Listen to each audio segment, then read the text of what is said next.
ಪ್ರೀತಿಯ ಬೆಲೆ ಕಹಿಯೇ ಸಂಚಿಕೆ 16. ಸೌಮ್ಯ, ವಿಶಾಲಾಕ್ಷಿ, ಶ್ರೀನಿವಾಸ್, ಅನ್ವಿತಾ ಎಲ್ಲರೂ ಕಾಫಿ ಕುಡಿಯುತ್ತಾ ಕುಳಿತಿರುತ್ತಾರೆ. ನೀರಜ್ ಕಾರ್ ನಿಲ್ಲಿಸಿದವನೇ ಕೈಯಲ್ಲಿ ಕೆಲವು ಕಾನೂನು ದಾಖಲೆಗಳ ಪ್ರತಿಯನ್ನು ಹಿಡಿದು ಗಾಬರಿಯಿಂದ ಓಡುತ್ತಾ ಬರುತ್ತಾನೆ.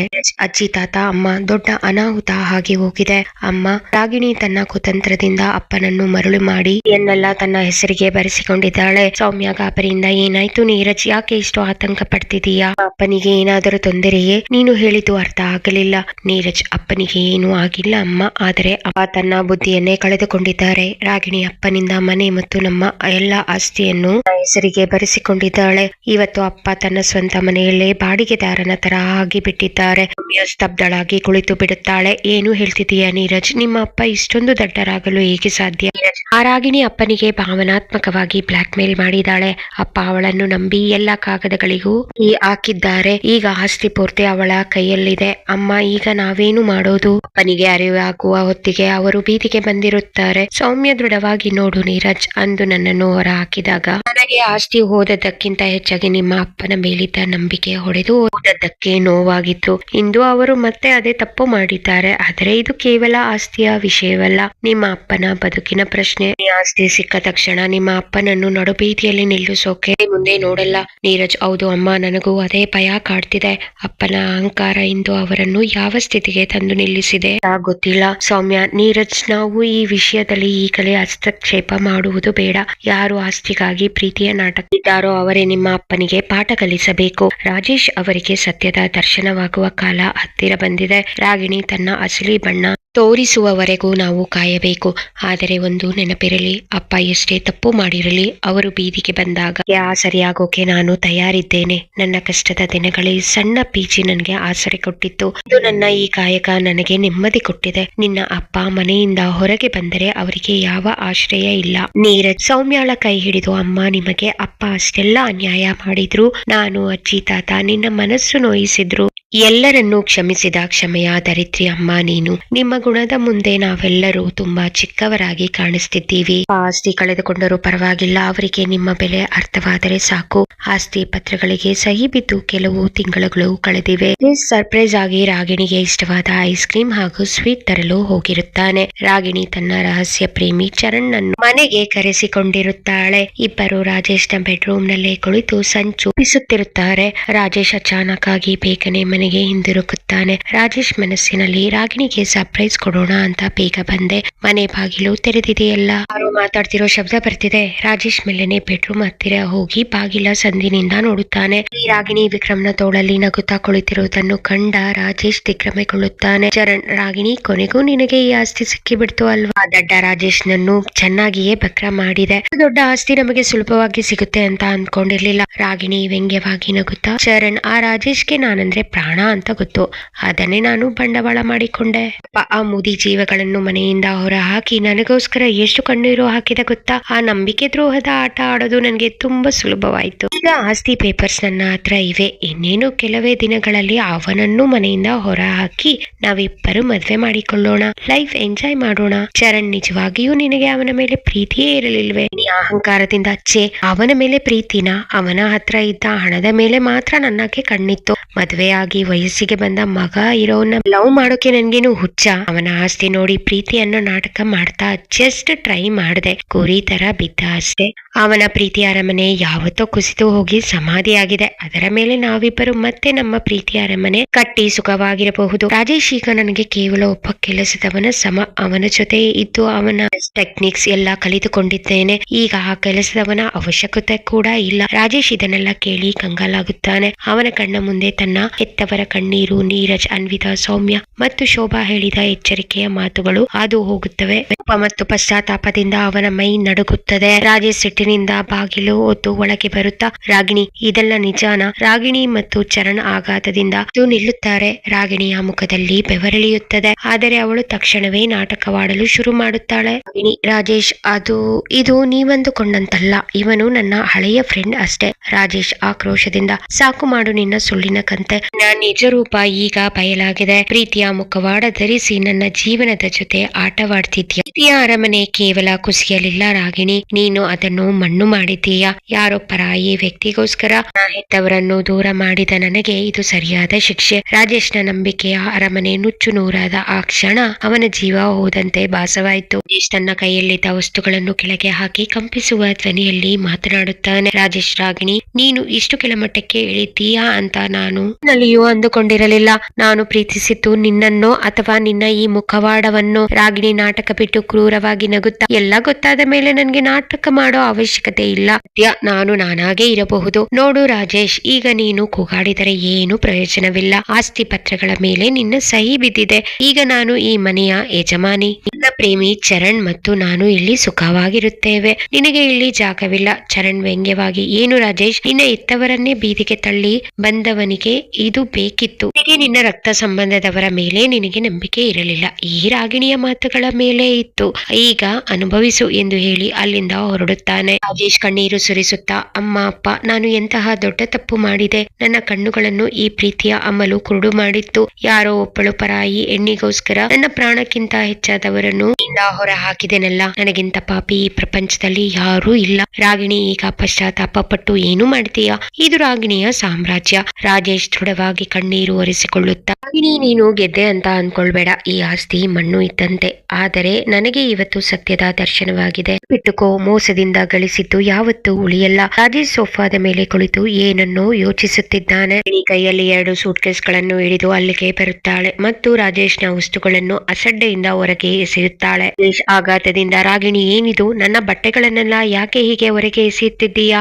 ತಲೆ ಕೆಟ್ಟಿದೆಯೇ? ರಾಗಿಣಿ ಕ್ರೂರವಾಗಿ ನಗುತ್ತಾ, ತಲೆ ನನಗಲ್ಲ ರಾಜೇಶ್, ನಿನಗೆ ಕೆಟ್ಟಿತ್ತು. ಅಷ್ಟು ಆಸ್ತಿಯನ್ನು ನನ್ನ ಹೆಸರಿಗೆ ಬರೆಯುವಾಗ ನನ್ನ ಬುದ್ಧಿ ಎಲ್ಲಿಗೆ ಹೋಗಿತ್ತು? ಈಗ ಈ ಮನೆ ನನ್ನದು, ಈ ಆಸ್ತಿ ನನ್ನದು. ಇಲ್ಲಿ ಯಾರಿರಬೇಕು ಅಂತ ನಿರ್ಧರಿಸೋದು ನಾನು. ತಡಬಡಿಸುತ್ತಾ, ನೋಡು ರಾಗಿಣಿ, ನಿನ್ನ ಮೇಲೆ ನಂಬಿಕೆ ಇಟ್ಟು ನೀನು ನನ್ನನ್ನು ಬಿಟ್ಟು ಹೋಗ್ತೀಯಾ ಅನ್ನೋ ಭಯಕ್ಕೆ ಆಸ್ತಿ ಬರೆದುಕೊಟ್ಟೆ. ಇದು ನಮ್ಮ ಪ್ರೀತಿಯ ಸಂಕೇತ ಅಲ್ವಾ? ನಾವು ಮದುವೆ ಆಗದೆ ಗಂಡ ಹೆಂಡತಿ ತರ ಬದುಕಿದವರು. ನಿನ್ನ ಗಂಡ, ಅದನ್ನೇ ತಾನೇ ನಾವು ಅಂದುಕೊಂಡು ಬದುಕುತ್ತಿರುವುದು. ಚರಣ್ ನಿನ್ನ ಫ್ರೆಂಡ್ ಇರಬಹುದು, ಅದನ್ನು ನಾನು ಒಪ್ಕೋತೀನಿ. ಇನ್ಮೇಲೆ ಅವನನ್ನು ಮರೆತು ನನ್ನ ಜೊತೆ ಬದುಕು. ಎಲ್ಲ ಮರಿತೀನಿ, ಆದ್ರೆ ನಿನ್ನ ಮರೆತು ಬದುಕೋ ಶಕ್ತಿ ನನಗಿಲ್ಲ. ನಿನ್ನ ಪ್ರೀತಿಯಿಂದ ನನ್ನನ್ನು ಮಾತ್ರ ದೂರ ಮಾಡಬೇಡ. ನಿನ್ನನ್ನು ಬಿಟ್ಟು ಇರೋ ಶಕ್ತಿ ನನಗಿಲ್ಲ. ರಾಗಿಣಿ ಒತ್ತಿ ಹೇಳುತ್ತಾ, ಗಂಡ ಹೆಂಡತಿ ಎಲ್ಲಿದೆ ಆ ಸಂಬಂಧಕ್ಕೆ ಸಾಕ್ಷಿ ಅಂದ್ರೆ ತಾಳಿ. ನೀನು ನನ್ನ ಕೊಳಿಗೆ ಕಟ್ಟಿದ ತಾಳಿ. ರಾಗಿಣಿ ಯಾರ ಕೈಯಲ್ಲೂ ತಾಳಿ ಕಟ್ಟಿಸಿಕೊಳ್ಳೋಳು ಅಲ್ಲ, ಯಾರ ಅಡಿಯಲ್ಲೂ ಬದುಕೋಳು ಅಲ್ಲ. ನಮ್ಮ ಮಧ್ಯೆ ಇರೋದು ಕೇವಲ ಒಂದು ಲಿವಿಂಗ್ ರಿಲೇಶನ್ಶಿಪ್ ಅಷ್ಟೇ. ನೀನು ನನಗೆ ತಾಳಿನೂ ಕಟ್ಟಿಲ್ಲ. ಹಾಗಿರುವಾಗ ಈ ಗಂಡ ಅನ್ನೋ ಅಧಿಕಾರ ಎಲ್ಲಿಂದ ಬಂತು ನಿನಗೆ? ರಾಜೇಶ್ ಸ್ತಬ್ಧನಾಗಿ, ರಾಗಿಣಿ, ನಾವಿಬ್ಬರು ಪ್ರೀತಿಸಿ ಜೊತೆಗಿರೋಣ ಅಂತ ನಿರ್ಧಾರ ಮಾಡಿದ್ದಲ್ವಾ? ತಾಳಿ ಕಟ್ಟದಿದ್ರು ನೀನು ನನ್ನ ಹೆಂಡತಿ ಅನ್ಕೊಂಡಿದ್ದೆ. ರಾಗಿಣಿ ಆಳಿಸುತ್ತಾ, ಅನ್ಕೊಳ್ಳೋಕೆ ನೀನು ಈ ಪ್ರಪಂಚದ ದೊಡ್ಡ ದಡ್ಡ ರಾಜೇಶ್. ಮದುವೆ ಅನ್ನೋ ಬಂಧನಕ್ಕೆ ಬಿದ್ದರೆ ಆಸ್ತಿ ಪಡೆಯೋದು ಕಷ್ಟ ಆಗುತ್ತೆ ಅಂತಲೇ ನಾನು ನಿನ್ನ ಹತ್ರ ಈ ನಾಟಕ ಆಡಿದ್ದು. ತಾಳಿ ಕಟ್ಟಿಲ್ಲ ಅಂದ ಮೇಲೆ ನೀನು ಯಾರು ಅಲ್ಲ, ನಾನು ನಿನಗೆ ಯಾರು ಅಲ್ಲ. ಈ ಮನೆಗೆ ನಾನು ಉಡತಿ, ನೀನು ಇಲ್ಲಿ ಕೇವಲ ನನ್ನ ದಯೆಯಿಂದ ಇರೋ ಒಬ್ಬ ಅತಿಥಿ ಅಷ್ಟೇ. ಇಷ್ಟು ದಿನ ನನ್ನ ಜೊತೆ ಸಂಸಾರ ಮಾಡಿದ್ದು, ಪ್ರೀತಿ ತೋರಿಸಿತು, ಎಲ್ಲವೂ ಸುಳ್ಳ ರಾಗಿಣಿ? ಖಂಡಿತವಾಗಿಯೂ ಸುಳ್ಳು. ಆಸ್ತಿ ಪೇಪರ್ ಮೇಲೆ ನಿನ್ನ ಸಹಿ ಬೀಳುವವರೆಗೂ ಸುಳ್ಳು ಅನಿವಾರ್ಯವಾಗಿತ್ತು. ಈಗ ಎಲ್ಲವೂ ನನ್ನದಾಗಿದೆ. ಇನ್ ಮುಂದೆ ಈ ಗಂಡ ಸಂಸಾರ ಅನ್ನೋ ಹಳೆ ಫಿಲಂ ಡೈಲಾಗ್ ಗಳನ್ನ ನನ್ನ ಮುಂದೆ ಹೊಡಿಬೇಡ. ರಾಜೇಶ್, ಅಂದ್ರೆ ಪ್ರೀತಿಗೆ ಬೆಲೆ ಇಲ್ವಾ? ರಾಗಿಣಿ ಜೋರಾಗಿ ನಗುತ್ತಾ, ಪ್ರೀತಿನ? ಯಾವ ಪ್ರೀತಿ ರಾಜೇಶ್? ನಿನ್ನ ಹಣದ ಮೇಲೆ ನನಗಿದ್ದ ಪ್ರೀತಿ ಇವತ್ತು ನನಗೆ ಸಿಕ್ಕಿದೆ. ನಿನ್ನಂತಹ ಅಹಂಕಾರಿ ಮನುಷ್ಯನನ್ನು ಮಣಿಸೋಕೆ ಈ ಪ್ರೀತಿ ಅನ್ನೋ ನಾಟಕ ಬೇಕಿತ್ತು ಅಷ್ಟೇ. ಸೌಮ್ಯಳನ್ನು ಇದೇ ರೀತಿ ನಡು ಬೀದಿಯಲ್ಲಿ ನಿಲ್ಲಿಸಿದಾಗ ನಿನ್ಗೆ ಖುಷಿಯಾಗಿತ್ತು ಅಲ್ವಾ? ಇಂದು ಅದೇ ಜಾಗದಲ್ಲಿ ನೀನು ನಿಂತಿದ್ದೀಯಾ. ಈಗ ನನಗೆ ಖುಷಿ ಆಗ್ತಿದೆ. ರಾಜೇಶ್, ನಾನು ನಿನ್ನನ್ನು ನಂಬಿ ದೊಡ್ಡ ತಪ್ಪು ಮಾಡಿದೆ ರಾಗಿಣಿ. ನಾನು ಈ ಮನೆಯ ಯಜಮಾನ, ನೀನು ನನ್ನನ್ನು ಹೊರ ಹಾಕಲು ಸಾಧ್ಯವಿಲ್ಲ. ರಾಗಿಣಿ ಕಾನೂನು ಪತ್ರಗಳನ್ನು ತೋರಿಸುತ್ತಾ, ಯಜಮಾನ, ಆ ಕಾಲ ಹೋಯಿತು ರಾಜೇಶ್. ಪತ್ರಗಳ ಮೇಲೆ ನಿನ್ನದೇ ಸಹಿ ಇದೆ. ಕಾನೂನುಬದ್ಧವಾಗಿ ನೀನು ಈ ಮನೆಯಲ್ಲಿ ಇರೋಕೆ ಅಧಿಕಾರ ಇಲ್ಲ. ಈಗ ಗೌರವದಿಂದ ಹೊರಗೆ ಹೋಗ್ತೀಯೋ ಅಥವಾ ಪೊಲೀಸರನ್ನು ಕರೆಯಬೇಕೋ? ಮರ್ಯಾದೆಯಿಂದ ನೀನೇ ಈ ಮನೆಯಿಂದ ಹೊರಟು ಹೋಗು. ಇಲ್ಲದಿದ್ದರೆ ಪೊಲೀಸರನ್ನು ಕರೆಸಿ ನಿನ್ನನ್ನು ಅತಿಕ್ರಮ ಪ್ರವೇಶದ ಕೇಸ್ನಲ್ಲಿ ಜೈಲಿಗೆ ಹಾಕಿಸಬೇಕಾಗುತ್ತೆ. ರಾಜೇಶ್ ತನ್ನ ಅಸಹಾಯಕತೆಯನ್ನು ಕಂಡು ಕಣ್ಣೀರು ಹಾಕುತ್ತಾನೆ. ಸೌಮ್ಯಳಿಗೆ ತಂದೆ ತಾಯಿ ಮಗನಿಗೆ ಮಾಡಿದ ಅನ್ಯಾಯದ ದೃಶ್ಯಗಳು ಅವನ ಕಣ್ಮುಂದೆ ಸುಳಿಯುತ್ತವೆ. ರಾಜೇಶ್, ಅಂದು ಸೌಮ್ಯ ಕೂಡ ಹೀಗೆಯೇ ಕಣ್ಣೀರು ಹಾಕುತ್ತಾ ಹೊರಗೆ ಹೋಗಿದ್ದಳು ಎಂದು ನಾನು ಅದೇ ಸ್ಥಿತಿಯಲ್ಲಿ ಮಾಡಿದ್ದೇನೆ. ಅಪ್ಪ ಅಮ್ಮ ಮಗ ಎಲ್ಲರನ್ನೂ ಮನೆಯಿಂದ ಹೊರಗೆ ಹಾಕಿದೆ. ನಾನು ಮಾಡಿದ ಕರ್ಮ ನಾನೇ ಅನುಭವಿಸಬೇಕು. ಕರ್ಮ ಯಾರನ್ನೂ ಬಿಡಲ್ಲ ಅನ್ನೋದು ಇವತ್ತು ನನಗೆ ಅರ್ಥವಾಗುತ್ತಿದೆ. ನಿನ್ನ ಮೋಹಕ್ಕೆ ಸಿಲುಕಿ ನಿನಗೋಸ್ಕರ ನಾನು ಮಹಾಲಕ್ಷ್ಮಿಯಂತಹ ಹೆಂಡತಿಯನ್ನು ಕಳೆದುಕೊಂಡೆ. ರಾಗಿಣಿ, ನೀನೇ ಒಪ್ಪಿಕೊಂಡ ಹಾಗೆ ಅದು ನಿನ್ನ ಕರ್ಮ. ರಾಜೇಶ್ ಮೌನವಾಗಿ ತನ್ನ ಬ್ಯಾಗ್ ಹಿಡಿದು ಮನೆಯಿಂದ ಹೊರಬರುತ್ತಾನೆ. ಹೊರಗೆ ಮಳೆ ಸುರಿಯುತ್ತಿದೆ. ರಾಜೇಶ್ ಎಲ್ಲವನ್ನೂ ಕಳೆದುಕೊಂಡು ಶೂನ್ಯನಾಗಿ ನಿಂತಿರುವಾಗ ಅವನಿಗೆ ಜೀವನದ ಪಾಠ ನಾಗಿ ಅರ್ಥವಾಗಿದೆ ಅನ್ನೋ ಸ್ಥಿತಿಯಲ್ಲಿ ಇರುತ್ತಾನೆ. ರಾಜೇಶ್ ಮನೆಯ ಗೇಟ್ ದಾಟಿ ಅಲ್ಲಿಂದ ರೋಡ್ಗೆ ಬರುತ್ತಾನೆ. ಮಳೆ ಜೋರಾಗಿ ಎತ್ತಿರುತ್ತದೆ. ಜನಜಂಗುಳಿ ಇಲ್ಲದ ಜಾಗ. ರಾಜೇಶ್ ಎಷ್ಟು ಜೋರಾಗಿ ಕೂಗುತ್ತಾನೆ ಎಂದರೆ ಆ ಕೂಗಿನಲ್ಲಿ ಅವನ ನೋವಿನ ತೀವ್ರತೆ ಕಾಣಿಸುತ್ತಿತ್ತು. ಸಿಡಿಲಿನ ಅಬ್ಬರದಲ್ಲಿ ಅವನ ಕೂಗು ಯಾರಿಗೂ ಕೇಳುವುದಿಲ್ಲ. ಅವನು ದಾರಿಯಲ್ಲಿ ನಡೆಯುತ್ತಾ ತನ್ನ ತಪ್ಪಿಗೆ ಪ್ರಾಯಶ್ಚಿತ್ತ ಮಾಡಿಕೊಳ್ಳಲು ಸಿದ್ಧನಾಗಿದ್ದಾನೆ. ಮಳೆ ಸುರಿಯುತ್ತಿದೆ. ರಾಜೇಶ್ ಮಳೆಯಲ್ಲಿ ನೆನೆಯುತ್ತಾ ಪ್ರಜ್ಞೆ ತಪ್ಪಿದವನಂತೆ ರಸ್ತೆಯ ಮಧ್ಯೆ ನಡೆಯುತ್ತಿದ್ದಾನೆ. ಕಡೆಯಿಂದ ವೇಗವಾಗಿ ಬಂದ ಲಾರಿ ಹಾರ್ನ್ ಹಾಕುತ್ತಾ ಬರುತ್ತಿದೆ. ರಾಜೇಶ್ ಅದನ್ನು ಗಮನಿಸದೆ ಸಾವಿಗೆ ಶರಣಾಗುವಂತೆ ನಿಂತಿದ್ದಾನೆ. ಸೌಮ್ಯ ದೂರದಿಂದ ಓಡಿ ಬರುತ್ತಾ ರಾಜೇಶ್ ಪಕ್ಕಕ್ಕೆ ಸರಿಯಿರಿ ರಾಜೇಶ್ ಎಂದು ಕಿರುಚುತ್ತಿದ್ದಾಳೆ. ಲಾರಿ ಹತ್ತಿರ ಬರುವಷ್ಟರಲ್ಲಿ ಸೌಮ್ಯ ಓಡಿ ಬಂದು ರಾಜೇಶ್ ನನ್ನು ರಸ್ತೆಯ ಪಕ್ಕಕ್ಕೆ ಜೋರಾಗಿ ತಳ್ಳುತ್ತಾಳೆ. ಇಬ್ಬರು ಕೆಳಗೆ ಬೀಳುತ್ತಾರೆ. ರಾಜೇಶ್ ಅರೆ ಪ್ರಜ್ಞಾವಸ್ಥೆಯಲ್ಲಿ ಸೌಮ್ಯಳನ್ನು ನೋಡುತ್ತಾನೆ. ರಾಜೇಶ್ ತಡಬಡಿಸುತ್ತಾ, ಸೌಮ್ಯ, ನೀನಾ? ನನ್ನನ್ನು ಯಾಕೆ ಉಳಿಸಿದೆ? ನಾನು ಸಾಯಬೇಕಾದವನು, ನಿನಗೆ ಅನ್ಯಾಯ ಮಾಡಿದವನು ನಾನು. ಸೌಮ್ಯ ಗಂಭೀರವಾಗಿ, ಸಾಯೋದು ತುಂಬಾ ಸುಲಭ ರಾಜೇಶ್, ಆದರೆ ಬದುಕಿ ತೋರಿಸೋದು ಕಷ್ಟ. ಎದ್ದೇಳಿ, ನಿಮ್ಮ ಸ್ಥಿತಿ ನೋಡಿ ನನಗೆ ಸಂಕಟವಾಗ್ತಿದೆ. ನಡೆಯಿರಿ ಮನೆಗೆ. ರಾಜೇಶ್, ಯಾವ ಮನೆಗೆ? ನನಗೆ ಯಾವ ಮನೆ ಇಲ್ಲ, ಯಾವ ಆಸ್ತಿ ಇಲ್ಲ. ನಿನಗೆ ನನ್ನ ವಿಷಯ ಹೇಗೆ ತಿಳಿಯಿತು? ಹೇಳು. ಸೌಮ್ಯ, ನೀವು ಮನೆಯಿಂದ ಹೊರಟಾಗ ಸೆಕ್ಯೂರಿಟಿ ಅಣ್ಣ ನನಗೆ ಕಾಲ್ ಮಾಡಿ ಹೇಳಿದ್ರು, ನೋಡಿ ಮನೆ ಇದೆ, ಅದು ನಿಮ್ಮ ಮನೆ, ನಾನು ನಿಮ್ಮವಳು, ಅಂದ್ಮೇಲೆ ನನಗೆ ಸೇರಿದ ಎಲ್ಲವೂ ನಿಮ್ಮದೇ. ಸೌಮ್ಯಳ ಮಾತು ಕೇಳಿ ರಾಜೇಶ್ ಅವಳ ಪ್ರೀತಿಗೆ ಕರೆಗಿ ಅವಳ ಜೊತೆ ಮನೆಗೆ ಬರುತ್ತಾನೆ. ಸೌಮ್ಯಳ ಮನೆ. ನೀರಜ್, ಅನ್ವಿತಾ, ಶೋಭಾ, ಶ್ರೀನಿವಾಸ್, ವಿಶಾಲಾಕ್ಷಿ ಎಲ್ಲರೂ ಅಲ್ಲಿರುತ್ತಾರೆ. ಸೌಮ್ಯ ರಾಜೇಶ್ ನನ್ನು ಕರೆದುಕೊಂಡು ಒಳಗೆ ಬರುತ್ತಾಳೆ. ರಾಜೇಶ್ ತಲೆ ತಗ್ಗಿಸಿ ನಿಂತಿದ್ದಾನೆ. ನೀರಜ್ ಸಿಟ್ಟಿನಿಂದ, ಅಮ್ಮ, ಇವರನ್ನು ಯಾಕೆ ಕರೆದುಕೊಂಡು ಬಂದೆ? ಇವರೇ ಅಲ್ವಾ ನಮ್ಮನ್ನ ಬೀದಿಗೆ ಹಾಕಿತು, ಈಗ ಅವರೇ ಬೀದಿಗೆ ಬಂದಿದ್ದಾರೆ ಅಂದ ತಕ್ಷಣ ನಿನಗೆ ಮರುಕ ಬಂತ? ಸೌಮ್ಯ, ನೀರಜ್ ಸುಮ್ಮನಿರು, ಅವರು ನಿನ್ನ ತಂದೆ. ರಾಜೇಶ್ ಕಣ್ಣೀರು ಹಾಕುತ್ತಾ ನೀರಜ್ ಮುಂದೆ ಕೈ ಮುಗಿಯುತ್ತಾ, ಬೇಡ ಸೌಮ್ಯ, ಅವನನ್ನು ತಡೆಯಬೇಡ.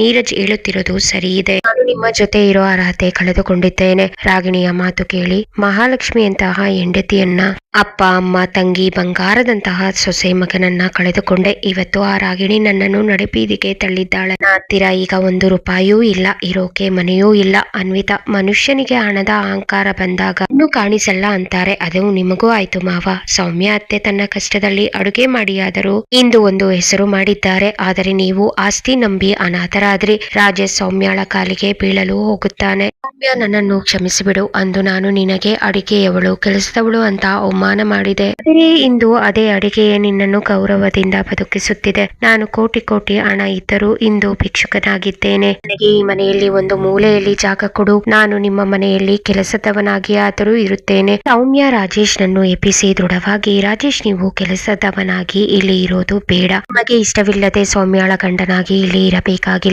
ಆದರೆ ನೀರಜ್ನ ತಂದೆಯಾಗಿ, ನಿಮ್ಮ ತಂದೆ ತಾಯಿಗೆ ಮಗನಾಗಿ ಇಲ್ಲಿ ಇರಬಹುದು. ನಾನು ಯಾರಿಗೂ ಸೇಡಿನಿಂದ ಪಾಠ ಕಲಿಸಬೇಕು ಅಂದುಕೊಂಡಿಲ್ಲ. ಕಾಲವೇ ನಿಮಗೆ ಪಾಠ ಕಲಿಸಿದೆ. ಈ ಸೌಮ್ಯಾಳ ಮನೆ ಯಾವತ್ತು ಸೋತವರಿಗೆ ಆಸರೆ ಕೊಡುತ್ತೆ. ಈ ಮನೆಯ ಬಾಗಿಲು ನಿಮಗಾಗಿ ತೆರೆದಿದೆ. ನೀರಜ್ ಸೌಮ್ಯಾಳನ್ನು ನೋಡಿ ಮೌನವಾಗಿ ಒಪ್ಪುತ್ತಾನೆ. ಅಪ್ಪ ಅಮ್ಮನ ಮನಸ್ಸು ತುಂಬಾ ದೊಡ್ಡದು. ಇನ್ನು ಮುಂದಾದರೂ ರಾಗಿಣಿಯಂತವರ ಸಹವಾಸ ಬಿಟ್ಟು ಮನೆಯಲ್ಲಿ ನೆಮ್ಮದಿಯಾಗಿರಿ. ಸೌಮ್ಯ, ನಿಮ್ಮನ್ನು ಅತಿಯಾಗಿ ಪ್ರೀತಿಸಿ ನನ್ನನ್ನು ನಾನು ಮರೆತಿದ್ದೆ. ಈಗ ನೀವು ನನಗೆ ಅರ್ಥ ಮಾಡಿಸಿದ್ರಿ. ನಮ್ಮನ್ನು ನಾವು ಗೌರವಿಸದ ಹೊರತು ಬೇರೆಯವರು ನಮ್ಮನ್ನು ಗೌರವಿಸಲ್ಲ ಅಂತ. ನೀವು ಇನ್ನೊಬ್ಬಳ ಸೌಂದರ್ಯಕ್ಕೆ ಮಾರು ಹೋದ್ರಿ ಅಲ್ವಾ? ಇವತ್ತು ಸಾವಿರಾರು ಜನ ನನ್ನ ಮನಸ್ಸಿನ ಸೌಂದರ್ಯಕ್ಕೆ ಮತ್ತು ನನ್ನ ಧ್ವನಿಗೆ ಬೆಲೆ ಕೊಡ್ತಿದ್ದಾರೆ.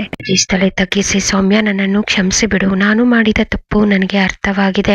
ನಿನ್ನ ಸೌಂದರ್ಯ ನಿನ್ನ ಗುಣದಲ್ಲಿದೆ ಅಂತ ತಿಳಿಯೋಕೆ ನಾನು ತುಂಬಾ ತಡ ಮಾಡಿದೆ. ಸೌಮ್ಯ, ಕ್ಷಮೆ ಅನ್ನೋದು ತುಂಬಾ ಚಿಕ್ಕ ಪದ. ನಾನು ನಿಮ್ಮನ್ನು ದ್ವೇಷ ಮಾಡಲ್ಲ, ಆದರೆ ಇನ್ಮೇಲೆ ನಾನು ನಿಮಗಾಗಿ ಬದುಕಲ್ಲ, ನಾನು ನನಗಾಗಿ ಬದುಕ್ತೀನಿ. ನನ್ನ ಕಾಳಜಿ ಈಗ ನನ್ನ ಬಗ್ಗೆ ಮಾತ್ರ. ಆ ಅಸಹ್ಯ ಅನ್ನೋ ಮಾತು ನನ್ನನ್ನು ಎಚ್ಚರಿಸಿತು. ರಾಜೇಶ್ ಕಣ್ಣೀರು ಒರೆಸಿಕೊಳ್ಳುತ್ತಾ, ಇವತ್ತು ನನಗೆ ಅರ್ಥವಾಯಿತು. ಆಸ್ತಿ ಅಂತಸ್ತಿನಲ್ಲಿ ಸುಖವಿಲ್ಲ, ಪ್ರೀತಿ ಮತ್ತು ಕಾಯಕದಲ್ಲಿ ಸುಖವಿದೆ ಎಂದು. ಸೌಮ್ಯ, ನೀನು ಗೆದ್ದೆ, ನಾನು ಸೋತೆ. ಸೌಮ್ಯ ಈಗ ಕೇವಲ ಒಬ್ಬ ಗೃಹಿಣಿಯಲ್ಲ, ಅವಳು ಸಾವಿರಾರು ಜನರಿಗೆ ಸ್ಫೂರ್ತಿಯ ಸೆಲೆ. ಬೆನ್ನಿಗೆ ಇರಿದ ದ್ರೋಹ ಅವಳನ್ನು ನೋಯಿಸಿರಬಹುದು, ಆದರೆ ಆ ನೋವನ್ನೇ ಇಂಧನವಾಗಿಸಿಕೊಂಡ ಅವಳು ಯಶಸ್ಸಿನ ಹಾದಿಯಲ್ಲಿ ಸಾಗಿದಳು. ಪ್ರೀತಿಯ ಬೆಲೆ ಕಹಿಯಲ್ಲ, ಆದರೆ ಪ್ರೀತಿ ತನ್ನನ್ನು ತಾನು ಪ್ರೀತಿಸುವುದರಿಂದಲೇ ಶುರುವಾಗಬೇಕು ಎಂಬುದು ಸೌಮ್ಯ ಕಲಿತ ದೊಡ್ಡ ಪಾಠ. ಗಿಣಿಯ ಕ್ರೂರತೆ ಮತ್ತು ಅಹಂಕಾರ ದಿನ ಕಳೆದಂತೆ ಪರಮಾವಧಿಯನ್ನು ತಲುಪುತ್ತದೆ. ಕೊನೆಗೆ ಒಂದು ದಿನ ಅವಳು ಕುಡಿದ ಮತ್ತಿನಲ್ಲಿ ಡ್ರೈವ್ ಮಾಡಿಕೊಂಡು ಬರಬೇಕಾದರೆ ಲಾರಿಗೆ ಡಿಕ್ಕಿ ಹೊಡೆದು ಆಕ್ಸಿಡೆಂಟ್ ನಲ್ಲಿ ತೀರಿ ಹೋಗುತ್ತಾಳೆ. ಅವಳ ತಪ್ಪಿಗೆ ಕಾಲವೇ ಅವಳಿಗೆ ಶಿಕ್ಷೆ ನೀಡಿತು. ಕಾಲಕ್ರಮೇಣ ಸೌಮ್ಯ ರಾಜೇಶ್ ಹಿಂದಿನ ಕಹಿ ನೆನಪುಗಳನ್ನು ಮರೆತು ಅನ್ಯೋನ್ಯತೆಯಿಂದ ಜೀವನ ಮಾಡಿದರು. ಹೆಣ್ಣು ಅಬಲೆಯಲ್ಲ, ಅವಳು ಮನಸ್ಸು ಮಾಡಿದರೆ ಶೂನ್ಯದಿಂದ ಸಾಮ್ರಾಜ್ಯ ಕಟ್ಟಬಲ್ಲಳು. ಅಹಂಕಾರ ಮತ್ತು ಕುತಂತ್ರಕ್ಕೆ ಯಾವತ್ತೂ ಸೋಲು ಖಚಿತ. ನಿಮ್ಮ ಮೌಲ್ಯ ಬೇರೆಯವರಿಗೆ ತಿಳಿಯದಿರಬಹುದು, ವಜ್ರದ ಬೆಲೆ ಎಲ್ಲರಿಗೂ ತಿಳಿಯುವುದಿಲ್ಲ. ಹಾಗೆಯೇ ಮೃದು ಸ್ವಭಾವದ ಮತ್ತು ನಿಷ್ಕಲ್ಮಶ ಪ್ರೀತಿ ನೀಡುವವರ ಬೆಲೆ ಅರ್ಥವಾಗದಿದ್ದಾಗ ಅವರು ದೂರ ಸರಿಯುತ್ತಾರೆ. ದೇವರು ಕೆಲವೊಮ್ಮೆ ನಮಗೆ ಹಾನಿ ಮಾಡುವ ಅಥವಾ ನಮ್ಮ ಬೆಳವಣಿಗೆಗೆ ಅಡ್ಡಿಯಾಗುವ ಜನರನ್ನು ನಮ್ಮ ಜೀವನದಿಂದ ತಾನಾಗಿಯೇ ದೂರ ಮಾಡುತ್ತಾನೆ. ಅದು ಆ ಕ್ಷಣಕ್ಕೆ ನೋವು ಕೊಟ್ಟರೂ ಭವಿಷ್ಯದಲ್ಲಿ ನಮಗೆ ಒಳ್ಳೆಯದೇ ಆಗಿರುತ್ತದೆ. ನಿಮ್ಮನ್ನು ನೀವು ಪ್ರೀತಿಸಿ, ಬೇರೆಯವರು ನಿಮ್ಮನ್ನು ಹೇಗೆ ನಡೆಸಿಕೊಳ್ಳುತ್ತಾರೆ ಎಂಬುದು ನಿಮ್ಮ ವ್ಯಕ್ತಿತ್ವವನ್ನು ನಿರ್ಧರಿಸುವುದಿಲ್ಲ.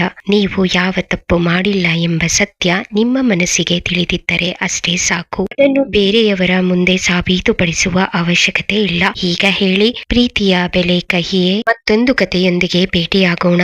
ಯಾರೆಲ್ಲ ಸಬ್ಸ್ಕ್ರೈಬ್ ಮಾಡದೆ ಕತೆ ಕೇಳುತ್ತಿದ್ದೀರೋ ದಯವಿಟ್ಟು ಸಬ್ಸ್ಕ್ರೈಬ್ ಮಾಡಿಕೊಳ್ಳಿ. ನಿಮ್ಮ ಅನಿಸಿಕೆಗಳನ್ನು ಕಮೆಂಟ್ ಮೂಲಕ ಹಂಚಿಕೊಳ್ಳಿ. ನಿಮ್ಮ ಬೆಂಬಲಕ್ಕೆ ಧನ್ಯವಾದಗಳು.